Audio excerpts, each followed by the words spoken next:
উপমহাদেশের রাজনীতির ইতিহাস দেখলে আপনি দেখবেন যখন যে দলটি বিরোধী দলে থেকেছে সাধারণত সরকারের মেয়াদ পূর্ণ হওয়ার 1-2 বছর পরেই সেই বিরোধী দলের প্রতি মানুষের প্রচন্ড পরিমাণে একটা সহমর্মিতা কাজ করে। ব্যতিক্রম এটা আমাদের বাংলাদেশে নয়, যেহেতু বাংলাদেশ উপমহাদেশের একটি অংশ।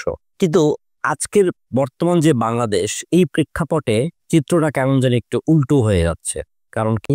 বিএনপি বিগত 16টি বছর বিরোধী দলে ছিল, সংসদে আবার সংসদের বাইরে।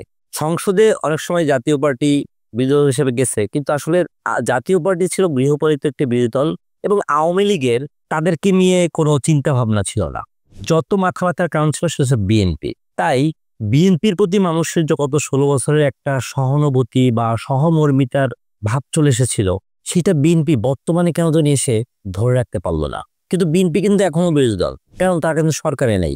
আপনি বলতে পারেন তর্কের খাতিরে যে প্রশাসনে এখন যেসব নিয়োগ টিয়োগ হচ্ছে, ইন্টারিম গভর্নমেন্ট যাদেরকে নিয়োগ দিচ্ছে তাদের মধ্যে বেশিরভাগই হচ্ছে বিএনপি আর কিছু জামায়াত। কিন্তু তারপরও কেন বিএনপি জনপ্রিয় হতে পারতেছে না, মানুষের সহানুভূতিকে নিতে পারতেছে না? এই বিএনপি তো 1 বছর আগে দেশের সবচেয়ে জনপ্রিয় দল ছিল। আজ কেন তারা জনপ্রিয়তার একেবারে যে লেভেলটা সেটা সর্বনিম্ন স্তরে চলে গেছে? আপনার মাথায় কি কিছু আসছে? যদি না এসে থাকে, আমি শিওর আপনার মাথায় কিছু এসেছে, কিন্তু তারপর আমি আপনাকে একটু রিমাইন্ড করছি। সেটা হচ্ছে 5ই আগস্টের পরের যে সময়টা, প্রথম দিকে বিএনপির যে চরিত্র আর বর্তমানে বিএনপির যে চরিত্র, তার মধ্যে ব্যবধানটা হচ্ছে আকাশ এবং পাতাল।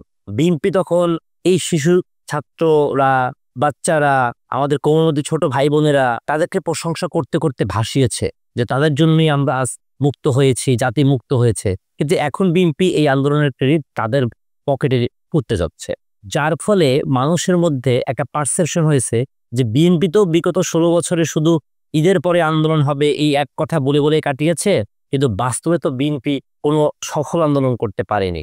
আর এখন যখন তারা দেখতে পাচ্ছে যে নির্বাচন হলে তারাই ক্ষমতায় যাবে, সুতরাং এখন আর সংস্কার কিছু দরকার নেই। এখন একটা নির্বাচন হলেই হয়, সেই নির্বাচনে কে আসতো না ওইটা দেখার বিষয় না। অর্থাৎ ফাঁকা মাঠে তারা গোল দিয়ে সরকার গঠন করবে, তারপর তাদের ইচ্ছা মতো কাজকর্ম করবে। এই ধারণাটা যখন সাধারণ জনগণ বুঝতে পেরেছে, তখনই তারা বিএনপির থেকে মুখ ফিরিয়ে নিচ্ছে। আপনি বলতে পারেন তাহলে বিএনপির বিকল্প কে আসবে? না, বিএনপির বিকল্প এই মুহূর্তে বাংলাদেশে আপনি যদি আক্ষরিক অর্থে চিন্তা করেন তাহলে নেই। কিন্তু আপনাকে আরো একটা কথা মনে হবে, আজকে আমি যে মাসে কথা বলছি, অর্থাৎ এখন থেকে ঠিক 1 বছর আগেও এই যে নাহিদ, আসিফ, সার্জিস, হাসনাত, মাহফুজ, এদেরকে আপনি চিনতেন, জানতেন? না। বিকল্প এইভাবেই তৈরি হয়। আপনাকে তার জন্য আগে থেকেই যে নাম থাকতে হবে সবসময়, সেটা কিন্তু না। ইতিহাস তাই বলে। অতএব বিএনপির বিকল্পকে এটা যারা ভাবছেন, তারা বোকার স্বর্গরাজ্যে বসবাস করছেন। বিশেষ করে বিএনপি পন্থী যে কিছু খুচরা পাতি নেতা আছে, যারা কথায় কথায় বলে ফেলে বিএনপি ছাড়া কি আর অন্য কারো ক্ষমতা আছে 300 আসনে প্রার্থী দেওয়ার, তাদের জন্য বলছি, আপনাদের এই পাতি নেতামি দিয়ে কিন্তু আন্দোলন সফল হয়নি। আন্দোলন সফল হয়েছিল কিভাবে? সেটা হচ্ছে এই যে কয়েকটা নাম বললাম, এদের হাত ধরে। হ্যাঁ, আপনাদের ভূমিকা আছে, এই আন্দোলনে আপনারা অনেক বড় ভূমিকা রেখেছেন।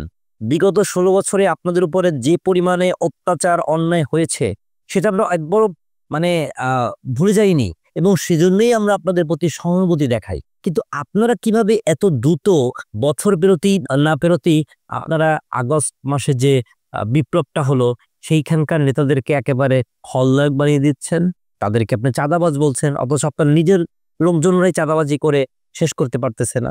যাই হোক, বিএনপি এখন উভয় সংকটে। যদি নির্বাচন তারা আদায় করতে না পারে ইউনূস সরকারের কাছ থেকে, তাহলে তাদেরকে হয়তো আরো অন্তত 10 বছর অপেক্ষা করতে হবে ক্ষমতায় যেতে।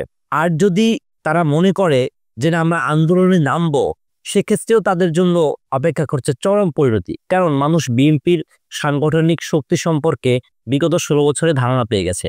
এখন মনে করেন ছোটখাটো সংগঠন তারা এলাকা ভিত্তিক বিএনপিকে চ্যালেঞ্জ করে ফেলে। তো অতএব আমি বলবো যে বিএনপির মতো গত 16 বছরে নির্যাতিত একটি দল, তাদের জন্য আবার একটা চ্যালেঞ্জ আসুক, এটা আমরা চাই না।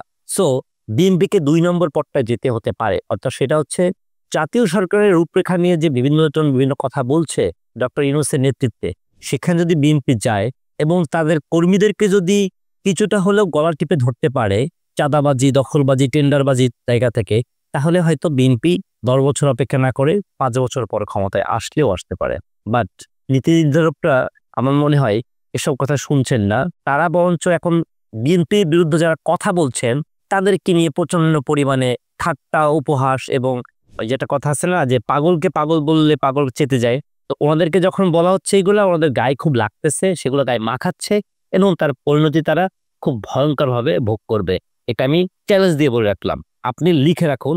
চ্যালেঞ্জ দিয়ে বললাম, বিএনপির এই চরিত্র এই দুই পথের মধ্যে কোন পথ বেছে নেবে সেটা বিএনপির ইচ্ছা, কিন্তু বিএনপি যদি আন্দোলনের দিকে যেতে চায় তাহলে বিএনপির জন্য চরম সময় অপেক্ষা করছে।